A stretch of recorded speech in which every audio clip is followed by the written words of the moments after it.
ভাই, আপনি এই দোয়াটা একবার পড়েন, আপনার জীবনের গুনাহ মাফ হয়ে যেতে পারে। সুবহানাল্লাহ। আমার সাথে পড়ুন, বিসমিল্লাহির রহমানির রহিম।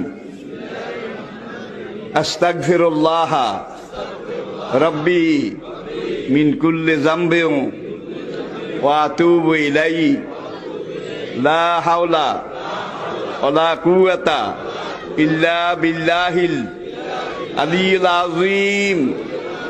তাওবা ইয়া আল্লাহ, তাওবা ইয়া আল্লাহ, তাওবা ইয়া আল্লাহ, তাওবা ইয়া রাব্বি, লা ইলাহা ইল্লাল্লাহু মুহাম্মাদুর রাসূলুল্লাহ।